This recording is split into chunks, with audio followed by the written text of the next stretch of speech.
Those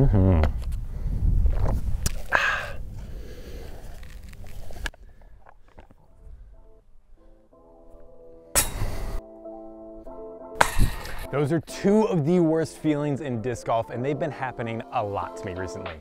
Today, what I want to do in this video is I just want to be transparent with you guys, and I want to really show you, and hopefully this can help you become a better disc golfer, because with my putting, I've been hitting band and I've been hitting cage a lot and not a whole lot of change. So that's what we're gonna talk about in today's video. Now, if you're new to this channel, my name is Zach, AKA MandoMeade, and really this channel is all about fun, right? I do 9-hole vlogs and all this stuff with new discs and everything, and I entertain you guys, but at the same time, I want it to be a journey of my entire disc golf career, if you will. So right now, I wanna be transparent with you guys, I wanna be transparent with myself so I can go back and watch this video and really understand why I was doing the things that I was doing. So before we get started with this video, I need to go ahead and jump over to my desk, and we're gonna do a little film review on the person that I wanna model my new putt afterwards, Isaac Robinson. So let's go to my desk. All right, so here we are in the studio, and as you can see, thanks to Seeker Disc Golf, we're gonna be breaking down Isaac Robinson's form and what I really wanna take away from it. So you're gonna see here, I'm just gonna play a couple of these.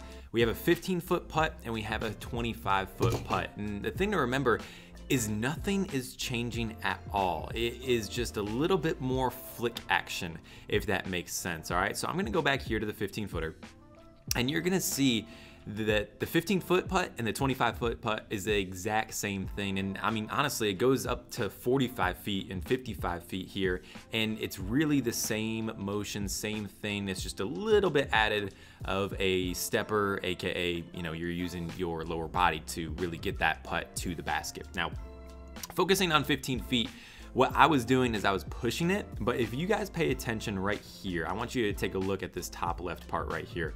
If you take a look at this guy's wrist motion right before he comes up, there's a little hitch in his putt, and as his arm moves forward, that disc is starting to curl towards his wrist. So his elbow is really leading the entire motion. If you look over here on the right side, this elbow looks like it's ahead, even though it's kind of, you know, parallel with the disc. It looks like it's ahead, so his elbow really is leading the whole motion. And as he keeps coming forward, he has that flick of the wrist. And that is really what I want. And it is as simple as that. As you see, just his hand motion as it opens and closes, and that is really where the pop comes from. It's all those fingers under the disc, as you see, just a little frame by frame here.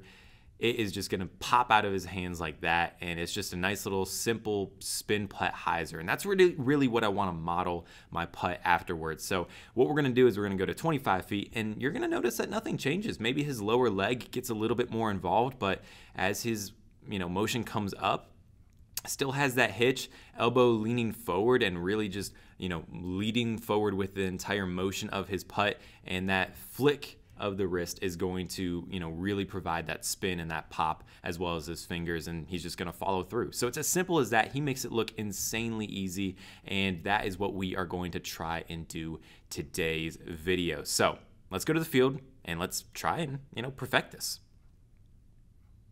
So that's what I really want to work on. I want to just work on making sure I'm coming down and not pushing myself and getting the putter to the basket. Rather, I want to be coming down, I want to be pausing for a second and really feeling like I really want to over-exaggerate this movement, right? I want to come down and I want to spin the putter into my wrist, and then I can flick it off. I get more power, I can be more consistent, and really at the end of the day, that's what it's all about. You just want to be more of a consistent player in disc golf, because the more consistent you can be, the better of a player that you can be. Let me know in the comment section how many of you are coffee drinkers. I'm a big-time coffee drinker.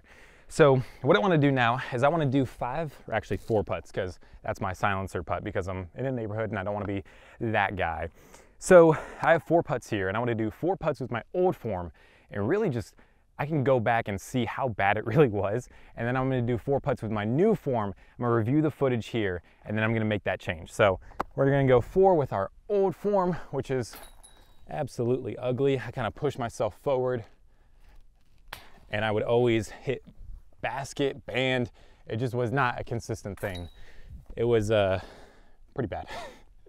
I would come down and I wouldn't really give it a spin, and even though I made 3 of 4, yes, it's from, you know, 15 feet, so I should be making 4 out of 4 anyway, but it was just ugly and inconsistent, and really what I need to be doing is just making it more consistent, right? So what I want to do now is I just want to come down, feel like that disc is coming into my wrist and spinning off. And that oh my gosh, that already feels so much better. This is the first time I'm actually doing it. And all I was doing was watching Isaac Robinson. I haven't come out here and practiced this at all. I just got out of my car, started recording, and this is already feeling so good, guys. I can't even lie. Come down, curl that putter, and let it go. That one was, well, bad. One thing that I've learned over the years of playing disc golf as well has been your chest angle really determines wherever your putter is going to go. So if my chest is really high up into the air, chances are it's gonna hit band, go over basket, anything like that. If my chest is low, it's probably gonna go into the ground, if not into the basket. So that's the other thing I really need to work on. I need to focus on, yes, curling that putter into my wrist, but if my chest is up, it's gonna go straight into the band or beyond, or if my chest is down, it's gonna go hit basket. You know, I said all that already. So what I need to focus on is just having a good posture, really using my legs, keeping my chest level with the basket, curling that disc in, and delivering it to the basket. Those are the things that I'm gonna be working on in this video. I'm gonna start the time lapse now, and I'll be out here for the next 30, 45 minutes, and then I'll let you know if this is a good change or a bad change.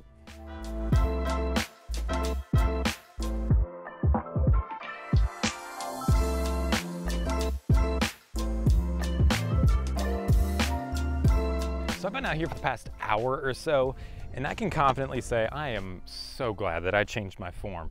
My old form is I was pushing it, obviously, like I talked about in the intro, and I just was not feeling confident with it, and nor was I actually being consistent with it. And disc golf is all about consistency, right? So I'm doing something right with this new form. Thank you, Isaac Robinson, for teaching me how to actually putt like a good person. And there's a lot of pros to this new form.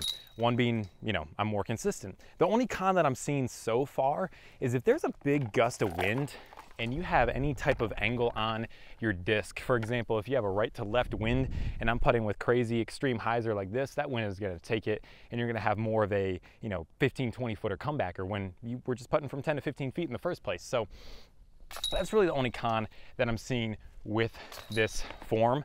Otherwise, it's just felt absolutely money. Obviously, I'm knocking all these down. These are from 15 feet, and the only reason I'm putting from 15 feet right now is to gain confidence. I did a whole video on this, and this is something that Eagle McMahon did, probably still does, but it's really all about confidence. So the more confidence that you can build, the more consistency that you can build, you're gonna become a better disc golf player, and that is what Eagle McMahon has said. So I've been out here for a while, just trying to perfect this from 15 feet. This is the first time I'm actually stepping out to 20 feet, and I'm just not really putting any type of power behind these. It's just all spin. Whereas before, my old form, I would just push it. So I'm probably gonna do a bad thing here. I'm gonna go back to my old form, but I would do that. Even though it went in, I was using my entire body to get that there. Whereas with that spin putt, it's just such a natural flick. Quick little announcement. This Saturday, I am playing an event at Rolling Pines, which is the #1 course in North Carolina. Very excited to play it. But the other thing that I'm very excited about is I have a friend coming with me. He's gonna be behind the camera. He's gonna record every shot, every hole, everything. You're gonna see what it's like to play a tournament round with me, mic'd up, all the holes, all of that. The event link will be in the description if you really do wanna spoil it for me or spoil it for yourselves. But I will be posting that sometime next week. It's gonna be an awesome video. Super excited for it. Let's make this one or not. Oh, my coffee. It's all strawy.